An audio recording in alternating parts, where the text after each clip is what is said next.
Hello नमस्कार दोस्तों, आप देख रहे हैं बिहार समाचार। समय हो चला है बिहार की खबरों को जानने का, तो चलिए जानते हैं आज की बिहार की मुख्य बड़ी खबरों को विस्तार से।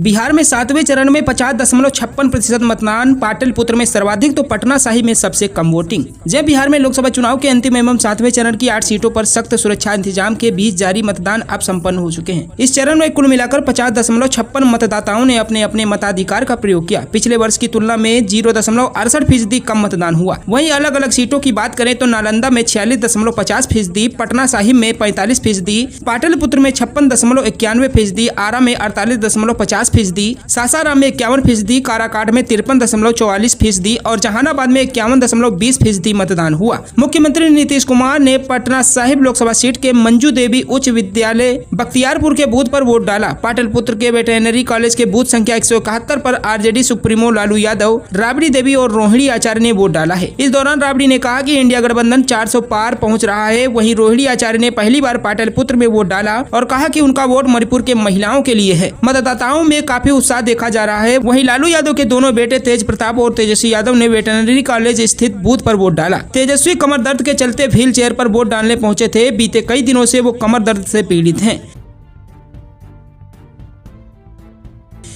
एग्जिट पोल के नतीजे से खुश हुए पीएम नरेंद्र मोदी, बताया क्यों हार रही इंडी गठबंधन। जी हां दोस्तों, आपको बता दें लोकसभा चुनाव के 7वें चरण की मतदान समाप्त हुआ। वहीं विभिन्न एजेंसियां एग्जिट पोल के नतीजे सामने लेकर आई। सभी एग्जिट पोल में एनडीए को पूर्ण बहुमत की सरकार बनती दिख रही है। एग्जिट पोल के नतीजे के बीच प्रधानमंत्री नरेंद्र मोदी ने अपनी प्रतिक्रिया साझा की है। पीएम मोदी ने कहा, मैं विश्वास के साथ कह सकता हूँ कि भारत के लोगों ने एनडीए सरकार को दोबारा चुनने के लिए रिकॉर्ड संख्या में मतदान किया है।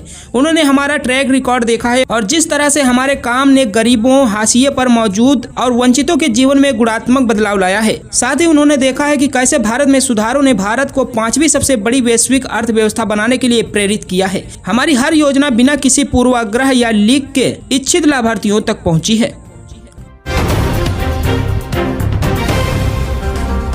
लालू यादव का माई समीकरण तय करेगा, पप्पू यादव पास होंगे या फेल, नीतीश कुमार का खेमा उत्साहित। जी हां दोस्तों, आपको बता दें मोदी की लहर चलेगी या इंडिया बाजी मारेगा। देश की ज्यादातर सीटों पर लड़ाई ऐसी ही है, लेकिन बिहार में पूर्णिया की बात दूसरी है। भाजपा और इंडिया प्रत्याशी की जीत हार से इतर लोगों का सवाल है, पप्पू हारेंगे या जीतेंगे। निर्दलीय प्रत्याशी के तौर पर मैदान में लड़ रहे राजेश रंजन और पप्पू यादव ने यहाँ न सिर्फ बड़े दलीय प्रत्याशियों को कड़ी चुनौती पेश की, बल्कि देश भर के मीडिया की सुर्खी भी बने रहे। कभी ट्रैक्टर चलाते, कभी बुलेट दौड़ाते, तो कभी प्रचार के दौरान दाल भात खाते पप्पू की तस्वीरें चर्चा पाती हैं। हालांकि चर्चा से इतर और चुनावी महासमर में बाजी मारना दूसरी बात है, वह भी तब जब प्रतिद्वंदी उम्मीदवार का चेहरा जो भी हो, पार मोदी से ही पाना है।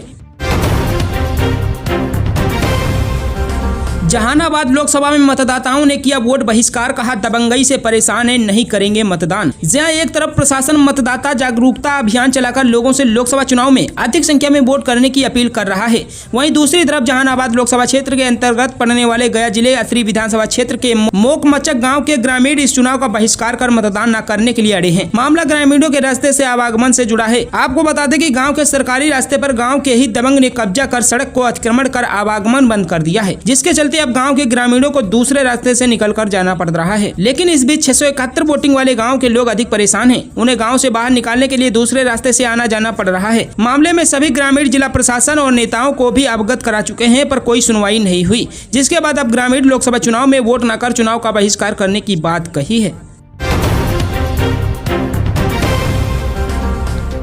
फर्जी एसपी के बाद अब नकली डीएसपी चढ़ा पुलिस के हत्थे, विवादित जमीन का सेटलमेंट कराने का है आरोप। जी हां दोस्तों, कटिहार में पुलिस ने फर्जी एसपी के बाद अब फर्जी डीएसपी को गिरफ्तार किया है। यह गिरफ्तारी डंडखोरा थाना क्षेत्र के भमरेली से हुई है। फर्जी डीएसपी की गिरफ्तारी का मामला पुलिस महकमे में चर्चा का विषय है। फिलहाल पुलिस ने मामले की तफ्तीश शुरू कर दी है। घटना के संबंध में जानकारी देते हुए कटिहार सदर एसडीपीओ अभिजीत कुमार सिंह ने बताया कि पुलिस अधीक्षक को गुप्त सूचना मिली थी। एक व्यक्ति फर्जी डीएसपी बनकर इलाके में आम जनता के ऊपर अपना प्रभाव दिखाते हुए विवादित जमीन का सेटलमेंट करा रहा है। सूचना मिलते ही पुलिस ने जांच शुरू कर दी। हादसे की शिकार हुई तेज रफ्तार बस दुर्घटना में दर्जनों लोग घायल। जी हां दोस्तों, बड़ी खबर हाजीपुर से आ रही है, जहां यात्रियों से भरी तेज रफ्तार बस हादसे की शिकार हुई है। इस दुर्घटना में बस पर सवार कई लोग घायल हो गए हैं। घायलों में कुछ लोगों की हालत नाजुक बनी हुई है। घटना बनारसी चौक के पास की है। जानकारी के मुताबिक यात्रियों से भरी बस हाजीपुर से जंदाहा की तरफ जा रही थी। इसी दौरान बनारसी चौक से 500 मीटर पहले रघुवीर राय की बाइक दुकान के पास ड्राइवर ने बस से अपना नियंत्रण खो दिया और बिजली के पोल को तोड़ते हुए सड़क किनारे पलट गई। इस हादसे के बाद बस सवार यात्रियों में चीख पुकार मच गई। स्थानीय लोगों ने किसी तरह से घायलों को बस से बाहर निकाला और पुलिस को घटना की जानकारी दी। मौके पर पहुंची पुलिस ने सभी घायलों को इलाज के लिए अलग अलग अस्पतालों में भर्ती कराया है। काराकाट में डूबी एनडीए की नाव उपेंद्र कुशवाहा को बड़ा झटका। जी हां, लोकसभा चुनाव 2024 के सभी चरणों के मतदान शनिवार यानी 1 जून को खत्म हो गए। अब 3 दिन यानी 4 जून को नतीजे घोषित किए जाएंगे। इन नतीजों से पहले कई एजेंसियां एग्जिट पोल जारी किए हैं। इन एग्जिट पोल में बिहार में एनडीए को 10 सीटों का नुकसान होता दिख रहा है। वहीं इंडिया गठबंधन 7 सीटों के फायदे में नजर आ रही है। हालांकि बिहार के लोकसभा सीटों के अनुमान में सबसे ज्यादा चर्चा काराकाट की हो रही है। काराकाट सीट पर एनडीए गठबंधन की ओर से उपेंद्र कुशवाहा ताल ठोक रहे हैं। वहीं भोजपुरी इंडस्ट्री के सुपरस्टार पवन सिंह निर्दलीय चुनावी मैदान में हैं। इनके अलावा इंडिया गठबंधन से CPI-ML के टिकट पर राजा राम सिंह कुशवाहा उम्मीदवार हैं। काराकाट लोकसभा सीट पर एनडीए को झटका लग सकता है। राष्ट्रीय लोक मोर्चा दल के अध्यक्ष उपेंद्र कुशवाहा की सीट उनके हाथों से खिसकती नजर आ रही है।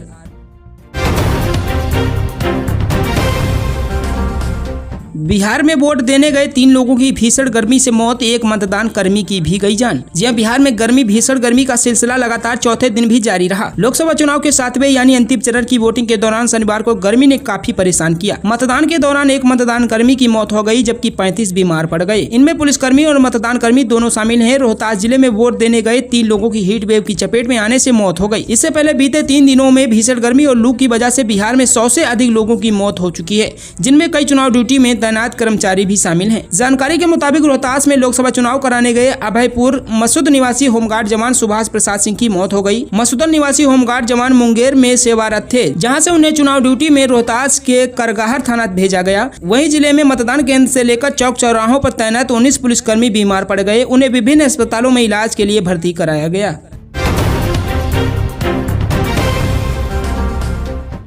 अगर नहीं किया ये काम तो बच्चों को नहीं मिलेगी सरकारी सुविधाएं, शिक्षा विभाग का फाइनल ऑर्डर। जी हां, सरकार द्वारा बच्चों को गुणवत्तापूर्वक शिक्षा उपलब्ध कराने को लेकर तरह तरह के प्रयास किए जा रहे हैं। वहीं शिक्षा विभाग के अपर मुख्य सचिव द्वारा सभी सरकारी विद्यालयों के प्रधानाध्यापकों को अपने अपने स्कूल के बच्चों का ई शिक्षा कोष पर एंट्री करने का निर्देश दिया गया है। सभी बच्चों का आधार कार्ड होना अनिवार्य है, तभी उसकी प्रविष्टि ई शिक्षा कोष पर किया जा सकेगा। आधार कार्ड नहीं होने की स्थिति में बच्चों को पाठ्य पुस्तक, पोशाक, FLN किट आदि लाभ से वंचित रहना पड़ेगा। सभी प्रधानाध्यापक चिन्हित विद्यालयों में संचालित आधार केंद्र से बच्चों का आधार कार्ड अनिवार्य रूप से बनवाएंगे। भीषण गर्मी व हीट वेव की वजह से गत 30 मई यानी गुरुवार से आगामी 8 जून तक सभी शिक्षक संस्थानों में शैक्षणिक कार्य बंद रखा गया है। वहीं शिक्षकों को पूर्ववत विद्यालय आने को निर्देशित किया गया है। शिक्षकों को मिशन 10 की मूल्यांकन कॉपी जाँच करने, ई शिक्षा कोष पोर्टल पर सभी बच्चों का डाटा एंट्री करने व बच्चों का नामांकन कार्य करने का निर्देश दिया गया है। भागलपुर में इलाज में देरी होने पर भड़के दबंग, अस्पताल संचालक और कर्मी के साथ की जमकर मारपीट। जी हां, भागलपुर के आदमपुर थाना क्षेत्र स्थित प्रीति मेमोरियल हॉस्पिटल के प्रबंधक समेत 3 लोगों को बदमाशों ने हथियार के बट से पीट कर गंभीर रूप से घायल कर दिया। घटना के संबंध में बताया जा रहा है कि 31 मई की शाम को बांका के प्रशांत कुमार, युगल किशोर उर्फ विमल किशोर एवं कन्हैया कुमार पेशेंट लेकर क्लिनिक पर पहुंचे थे। इसी दौरान इन लोगों ने डॉक्टरों पर दबदबा बनाया कि सबसे पहले मेरा मरीज का इलाज कीजिए। नहीं करने पर इन लोगों को गाली गलौज करते हुए वहां से फरार हो गए। इसके बाद शनिवार को इन लोगों ने फोन कर चाय पीने के लिए बुलाया, जिसके बाद बदमाशों ने गाली गलौज करना शुरू कर दिया। जहां पर कन्हैया कुमार ने अज्ञात 10-15 लड़कों के साथ हाथ में लोहे का रॉड और पिस्तौल लेकर CMS स्कूल के बगल में चाय दुकान पर आए, जहां पर बदमाशों ने वारदात को अंजाम दिया है। बदमाशों ने पहले उनकी पिटाई की और उसके बाद थूक चटवाया। घटना में तीनों घायल का इलाज कराकर पुलिस से शिकायत करने पहुंचे। घायल राजेश पासवान ने बताया कि चाय दुकान पर बदमाशों ने बुलाया और उसके बाद हथियार का भय दिखाकर गाली गलौज और जान से मारने की कोशिश करने लगा। बदमाश 15 से 20 की संख्या में थे। सभी ने मिलकर अस्पताल के प्रबंधक समेत 3 लोगों को जमकर पिटाई कर दी। मामले को लेकर हम SC/ST थाना में शिकायत करने पहुंचे, लेकिन वहां पर पुलिस ने कहा कि स्थानीय थाना में जाकर आप शिकायत दर्ज कर लें।